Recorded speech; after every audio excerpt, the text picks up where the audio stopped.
The Wonderful Wizard of Oz. Chapter 3. How Dorothy Saved the Scarecrow. When Dorothy was alone, she started to feel hungry. She went to the cupboard and cut some bread for herself. She put butter on the bread. She gave some bread to Toto. Then she took a bucket from the shelf and filled it with clean water from a small stream. Dorothy also saw tasty fruit growing on the branches, so she picked some. It was just what she needed for breakfast.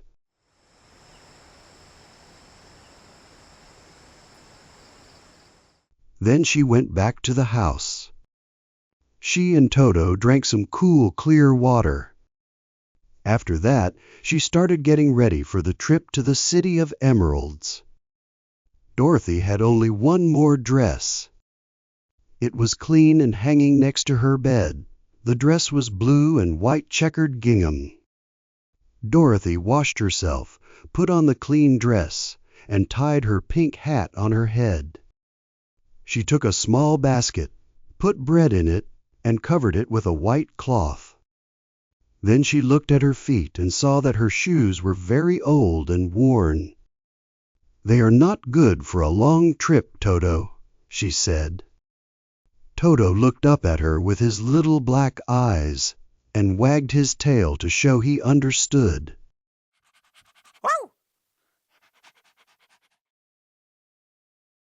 At that moment Dorothy saw the silver shoes on the table.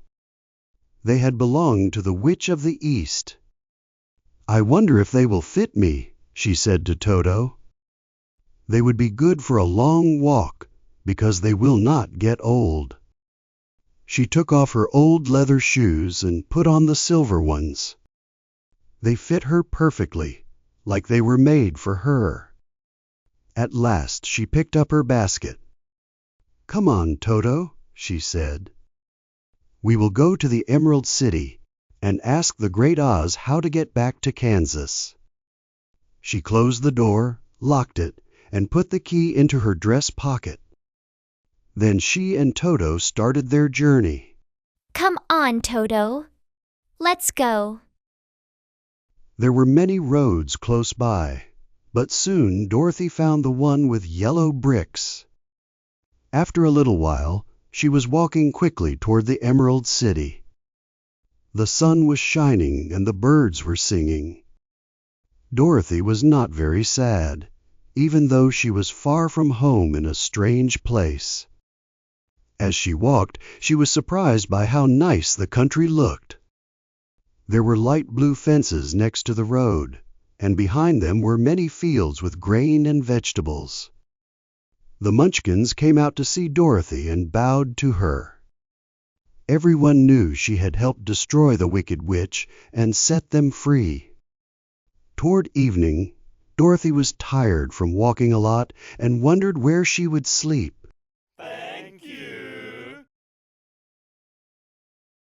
She came to a house that was bigger than the others. On the green grass in front of the house, many men and women were dancing. A big table close by had many tasty fruits, nuts, pies, cakes, and other good food. The people welcomed Dorothy kindly.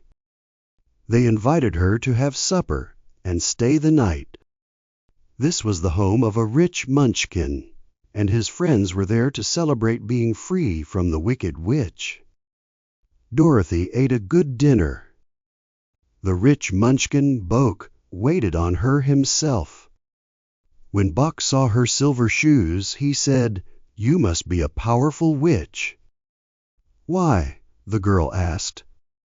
"Because you wear silver shoes and you killed the Wicked Witch. Also, you have white on your dress, and only witches wear white." "My dress is blue and white checks," said Dorothy, smoothing it to remove wrinkles. "It is nice of you to wear that," said Boq. "Blue is the Munchkin's color, and white is the witch's color. So we know you are a good witch." Am I? Dorothy did not know what to say. Everyone thought she was a witch, but she knew she was just a normal little girl who came to this strange land because of a cyclone. Boq took Dorothy into the house and gave her a room with a nice bed. Dorothy slept well in the bed until morning. Toto curled up on the blue rug near her. While eating a good breakfast, Dorothy asked, "How far is it to the Emerald City?" "I don't know," Boq said seriously. "I have never been there. The Emerald City is far away, and it will take many days to get there. You will have to go through rough and dangerous places before you finish your trip."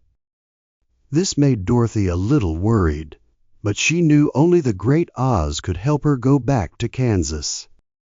So she was brave and decided not to turn back. She said goodbye to her friends and started walking again on the yellow brick road. After walking a few miles, she decided to rest. She climbed onto the fence by the road and sat down.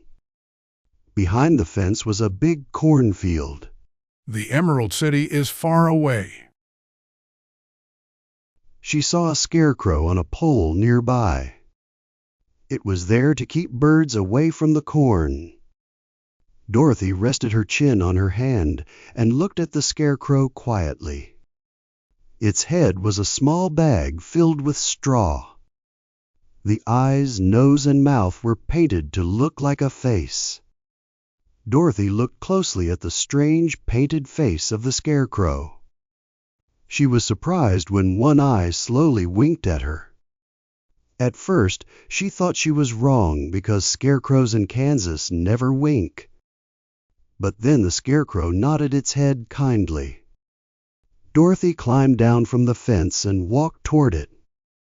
Toto ran around the pole and barked. "Hello," said the scarecrow in a rough voice. "Did you speak?" the girl asked, surprised. Hello! "Yes, I did," said the scarecrow. "How are you?" "I'm pretty well, thank you," Dorothy said nicely. "How are you?" "I'm not well," said the scarecrow with a smile. "It is boring to sit up here all day and night to scare crows." "Can't you get down?" Dorothy asked. "No, I can't. The pole is stuck in my back. If you take the pole away, I will be very thankful." Dorothy lifted the scarecrow off the pole with both arms. He was very light because he was full of straw. "Thank you very much," said the scarecrow when he stood on the ground. "I feel like a new person." Dorothy was confused because it was strange to see a straw man talk and walk beside her. "Who are you?" the scarecrow asked after he stretched and yawned. "Where are you going?" "My name is Dorothy," said the girl. "I am going to the Emerald City to ask the Great Oz to send me back to Kansas." "Where is the Emerald City?" he asked. "And who is Oz?" Dorothy was surprised. "Don't you know?" she said. Don't you know the Oz? "No, I don't," he said sadly. "I don't know anything because I am stuffed with straw and have no brains." "Oh," said Dorothy, "I feel very sorry for you." "Do you think," he asked, "if I go to the Emerald City with you, Oz will give me some brains?" "I don't know," she said, "but you can come with me if you want. If Oz doesn't give you any brains, you won't be worse than before." "That is true," said the scarecrow. "You see," he said quietly, "I don't mind my legs, arms, and body being filled with straw because I can't feel pain. If someone steps on my toes or sticks a pin in me, it does not hurt. But I don't want people to say I'm a fool. If my head is filled with straw instead of brains, like yours, how can I ever learn anything?" I know how you feel, said the little girl. She felt very sorry for him. If you come with me, I will ask Oz to help you as much as he can. Thank you, he said happily. They walked back to the road.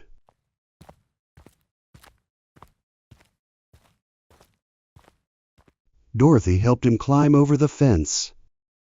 Then they started walking on the yellow brick road to the Emerald City. At first, Toto did not like the new friend. He often growled at the Scarecrow in a mean way. Don't worry about Toto, Dorothy said to her new friend. He never bites. Oh, I am not scared, said the Scarecrow. He cannot hurt my straw. Please let me carry your basket. I don't mind because I don't get tired. I will tell you a secret, he said as they walked. There is only one thing in the world that scares me. What is it? Asked Dorothy. Is it the Munchkin farmer who made you? No, said the Scarecrow. It is a lit match.